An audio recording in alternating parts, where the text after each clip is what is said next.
కూర్చోండి. Please cooperate, please cooperate అధ్యక్ష, please cooperate, please cooperate. ఈరోజు అధ్యక్ష మనకు రాష్ట్ర ప్రభుత్వము ఇంకొక అంశం అధ్యక్ష గర్వంగా చెప్పుకుంటా ఉంది.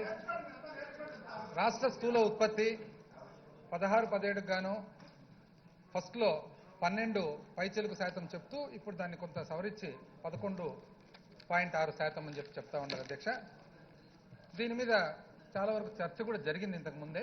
అయితే అడిషన్ టు దట్ అధ్యక్ష, ఇంటర్నేషనల్ మానిటరీ ఫండ్ ఏం చెప్తా ఉంది, ప్రపంచవ్యాప్తంగా జీడిపి గ్రోత్ స్థూల ఉత్పత్తి పెరుగుదల 3.1% అని, దాంట్లో భారతదేశ స్థూల ఉత్పత్తి పెరుగుదల 7.1% అని. వాస్తవానికి ఎన్నో భారతదేశంలో ఉండే ఇన్స్టిట్యూషన్స్ ఏవైతే ఉన్నాయో ఆ 7.1 కూడా ఒకసారి స్కెప్టిసిజంతో ఒకసారి డౌట్తో చూస్తూ ఉన్నారు అధ్యక్ష, ఇది నిజమేనా కాదు, ఎందుకంటే ఇవన్నీ అంచనాలు కాబట్టి.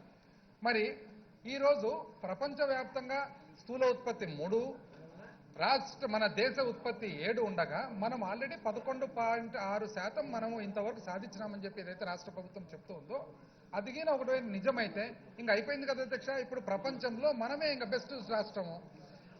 మళ్ళా మనకు ఇంకా 20 సంవత్సరాలు ఇంకా 30 సంవత్సరాలు మనము వెయిట్ చేయాలి. ఇంతవరకు వెయిట్ చేయాల్సిన అవసరం కూడా ఏముంది అధ్యక్ష. 2029 వరకు 2050 వరకు మనం చాలా గర్వంగా మనం చెప్పుకోవచ్చు ఆల్రెడీ బెస్ట్ అని. చాలా మోడెస్ట్గా ఉన్నారు కాబట్టి ఇంతవరకు చెప్పలేకుండా ఉన్నారు అధ్యక్ష.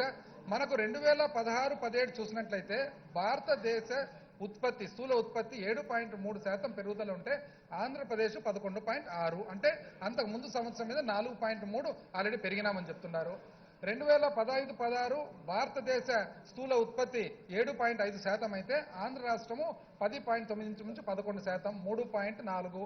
మళ్ళీ ఇవన్నీ కానీ నిజమైతే గాన ఇంక అయిపోయాయి కదా అధ్యక్ష. మరి లక్షణంగా హ్యాపీగా చెప్పేసుకోవచ్చు. ఒకటి అధ్యక్ష, దానికి సపోర్టివ్ ఫిగర్స్ ఎక్కడ కూడా కనపడడం లేదు. మనము భారతదేశానికి సంబంధించిన స్థూల ఉత్పత్తి పెరుగుదలకు వాళ్ళ పన్ను చూస్తే దాదాపు ఒక నాన్ ట్యాక్స్ రెవెన్యూ ఒకటే, పన్నేతర ఆదాయం ఒక్కటే ఇంచుమించు 29%, 30% పెరుగుదల కనపడతా ఉంటే మనది చూస్తే ఇక్కడ 10% కూడా లేదు అధ్యక్ష. ఎట్లా టాలీ అవుతుంది? ఇది ఎట్లుందంటే వ్యాపారం ఏమో బాగా జరుగుతుంది, బ్రహ్మాండంగా జరుగుతుంది, కానీ ఆదాయం మాత్రం లేదు అన్నట్లు ఉంది అధ్యక్ష.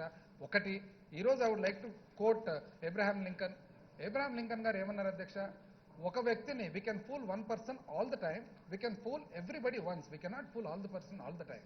అందరి ఒక్కసారి అధ్యక్ష, ఒక్కసారి అందరినీ మనం ఫూల్ చేయొచ్చు, అందరినీ ఒక్కసారి ఫూల్ చేయొచ్చు, కానీ అందరినీ అన్నిసార్లు ఫూల్ చేసేదానికి కుదరదు అధ్యక్ష.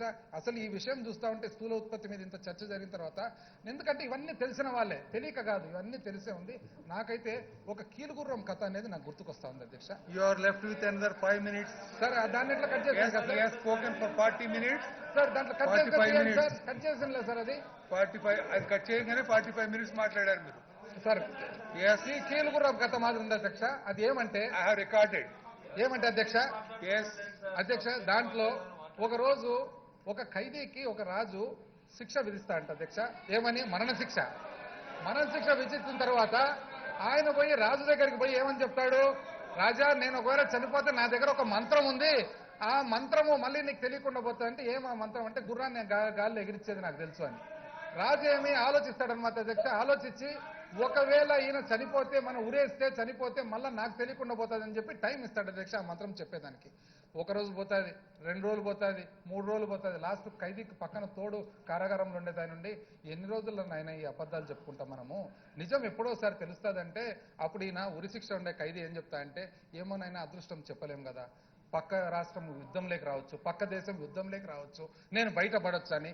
ఇది ఎట్లుందంటే అధ్యక్ష, ఈ ఫిగర్స్ అన్ని కూడా ఎట్లో ఒకట్లా 2019 వరకు దుబ్బుకొని నెట్టుకొని పోతే కానీ దాని తర్వాత 2019లో పరైపోతుంది అనేది ఉంది తప్ప, లేకుంటే కానీ నాకైతే దీంట్లో కనపడడం లేదు అధ్యక్ష. ఈ రోజు మనం గమనించినట్లయితే వ్యవసాయ రంగం చూడండి అధ్యక్ష, వ్యవసాయ రంగం 14% పెరుగుదల అని అంటా ఉన్నారు.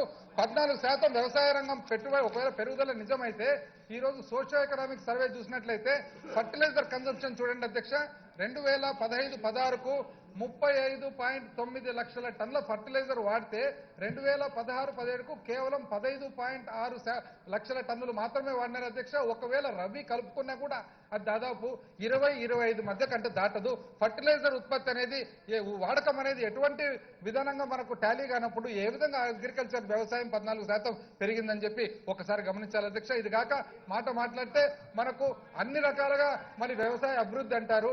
3 సంవత్సరాల నుంచి చూస్తా ఉన్నాం అధ్యక్ష. ఒక పక్క అతివృష్టి, ఒక పక్క అనావృష్టి. పోయిన సంవత్సరం లెక్కేసినట్లయితే 24 లక్షల హెక్టార్లు ఏదైతే మనకు రబీ కింద సాగులేకి రావాలనో కేవలం 19 లక్షల హెక్టార్లు మాత్రమే వచ్చింది అధ్యక్ష.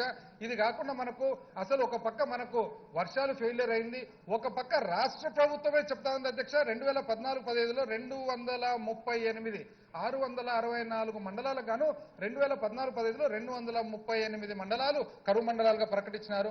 2015-16లో 359 మండలాలు కరువు మండలాలుగా ప్రకటించినారు. కానీ ఈ రోజు మాత్రము మళ్ళీ అన్ని రకాలుగా వ్యవసాయ అభివృద్ధి అని అంటారు. ఏమనంటే ఆ రిపోర్ట్స్ అని అంటారు అధ్యక్ష. ఏదో ఒకటి టాలీ కావాలి కదా. బయట చూసినట్లయితే అధ్యక్ష అసలు విపరీతమైన అడ్వర్టైజ్మెంట్. కరువు పారదోలాము, కరువు జయించాము. ఇది ఏ విధంగా జయించినామంటే రెయిన్ గన్ను.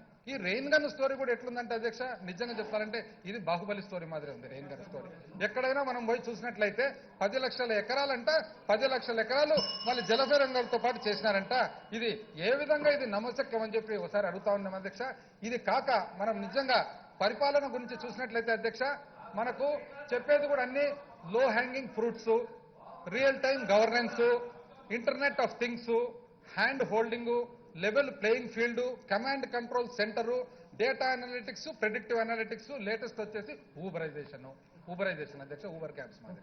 కాకపోతే ఈ రోజు మరి ఇన్ని కమాండ్ కంట్రోల్ సెంటరు, ఇన్ని రియల్ టైం గవర్నెన్స్ ఉన్నప్పుడు మనకు 2015 ఖరీఫ్ కు సంబంధించి యాక్చువల్గా ఇన్పుట్ సబ్సిడీ కింద 605 కోట్ల రూపాయలు ఇచ్చేది ఉంటే మార్చి 2016 నాటి, అంటే 2015 ఖరీఫ్ అధ్యక్ష, ఇది మార్చి 2016కే ఆల్రెడీ మనకు కేంద్ర ప్రభుత్వం నుంచి 300 కోట్లు వచ్చింది. మరి ఇంతవరకు కూడా టోటల్ గా మనకి ఇంతవరకు రైతులకు ఇంకా 605 కోట్లు ఇంకా చేరలేదని చెప్పి కూడా ఒక్కసారి మీ దృష్టికి తెలియజేస్తా ఉన్నా. మరి ఇది చూసిన తర్వాత మనం దాన్ని పట్టుకొని ఒకవేళ real time governance, command and control centre అంటే ఏం సెంటర్ అధ్యక్ష నాకు అర్థం కాదు. బయట ఎవరైనా విన్నారంటే మాత్రం ఆ ఇంగ్లీష్ పదజాలం చూసి బ్రహ్మాండంగా ఉంది అని అంటారు.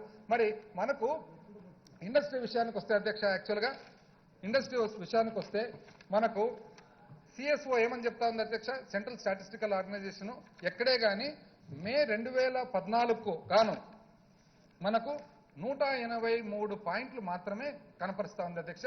నవంబర్ 2016కు వచ్చేటట్లయితే 181 పాయింట్ మాత్రమే కనపరుస్తా ఉంది అధ్యక్ష. మనకు ఎక్కడైనా కానీ ఇండెక్స్ ఆఫ్ ఇండస్ట్రియల్ ప్రొడక్షన్ చూస్తే 5% కంటే ఎక్కువ ఎక్కడ కనపడడం లేదు.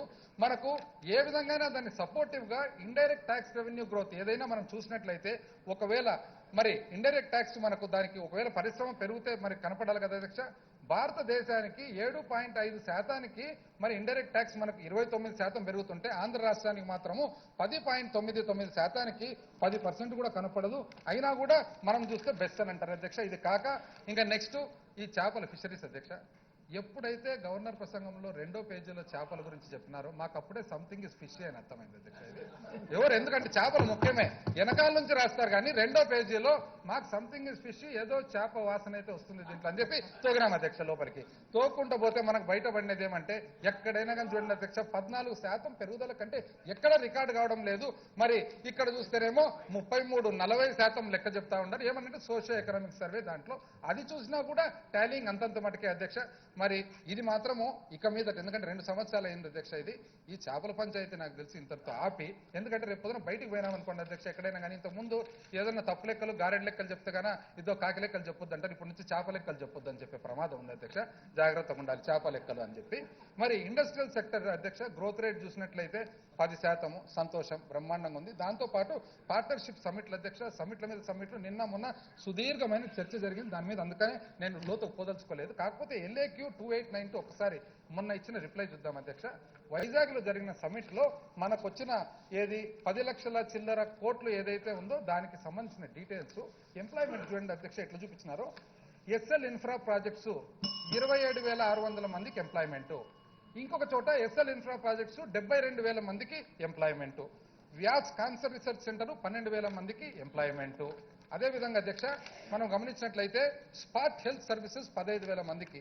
క్యాన్సర్ రీసెర్చ్ సెంటర్ కు ఎక్కడైనా కానీ మరి 17,000 మంది 12,000 మంది ఎంప్లాయ్మెంట్ ఉంటాడు అధ్యక్ష. నాకు డౌట్ ఏమంటే అసలు పేషెంట్ల లెక్కగిన తీసి ఏమన్నా మన ఎంప్లాయ్మెంట్ లెక్క రాసుకుంటున్నారనేటట్లు ఉంది అధ్యక్ష. అసలు రిలయన్స్ అధ్యక్ష నేను చెప్తా, ఎస్ఎల్ ఇన్ఫ్రా అంత కలిసి 1,00,000 మందికి ఎంప్లాయ్మెంట్. ఈ రోజు భారతదేశంలో అతిపెద్ద ప్రైవేట్ రంగ సంస్థ రిలయన్స్ వాళ్ళు 3,50,000 కోట్ల రెవెన్యూస్ ఉండే అధ్యక్ష, ఆదాయం ఉంది. వాళ్ళకి అంత కలిసి 25,000 మంది ఉన్నారు ఎంప్లాయీస్. ఎస్ఎల్ ఇన్ఫ్రా అంట వీళ్ళు 2 చోట్ల ఎంట్రీలు కొట్టుకొని 1,00,000 మందికి ఎంప్లాయ్మెంట్ అంటారు అధ్యక్ష. వైజాగ్ స్టీల్ ప్లాంట్ లో ఈ రోజు 17,000 మంది మాత్రమే పనిచేస్తా ఉన్నారు. ఈ రోజు హెచ్పిసిఎల్ అధ్యక్ష అంత పెద్ద హిందుస్థాన్ పెట్రోలియం కార్పొరేషన్ 11,000 మంది పనిచేస్తున్నారు. కానీ దీంట్లో చూపించే లెక్కలు చూడండి అధ్యక్ష, అసలు ఏ విధంగా ఉన్నాయో 12,000, 13,000, 10,000 ఇవన్నీ రెస్పాన్సిబుల్ ఆన్సర్స్, రెస్పాన్సిబుల్ ఇది ఈ విధంగా చూపించినట్లయితే రేపు పొద్దున దాని శాంక్టిటీ ఏముంటుంది అధ్యక్ష నాకు అర్థం కావడం లేదు. ఇది మాత్రం చాలా అసలు బాధాకరమైన పరిస్థితి అని కూడా మీకు తెలియజేస్తా ఉంది అధ్యక్ష. మనం ఎందుకంటే మనం చూసినట్లయితే ఎక్కడే కానీ లేబర్ బ్యూరో రిపోర్ట్ చూస్తే టాలీ కావడం లేదు, గ్రాస్ ఫిక్స్డ్ క్యాపిటల్ చూస్తే టాలీ కావడం లేదు. మరి మాటకు వస్తే ఒకటి అధ్యక్ష, 14th ఫైనాన్స్ కమిషన్ రికమెండేషన్ ఎక్కడ అధ్యక్ష? 14th ఫైనాన్స్ కమిషన్ ఏమని చెప్పినారు దాంట్లో? 14th ఫైనాన్స్ కమిషన్ క్లియర్లీ ఏం చెప్పినారంటే రెవెన్యూ డెఫిసిట్ అనేది ఏదైతే ఇవ్వబోతున్నారో రెవెన్యూ డెఫిసిట్ ఇచ్చేటప్పుడు మాత్రము మేము ప్రత్యేక హోదా రాష్ట్రాలకు వేరే ప్రత్యేక హోదా లేని రాష్ట్రాలకు మేము దాని డిఫరెన్సియేషన్ లేదు అని అన్నారు అధ్యక్ష. దాన్ని తీసుకొచ్చి వాళ్ళు చెప్పినారు వద్దని అని చెప్తారు. ఇంతకు ముందు కూడా అధ్యక్ష మనకు ఏదైతే డివిజిబుల్ పూల్ డబ్బులు ఏదైతే ఉందో సెంటర్ కు 62%లో 32% రాష్ట్రాలకు వచ్చేది, 30% కేంద్రం దగ్గర పెట్టుకొని సిఎస్ఎస్ ద్వారా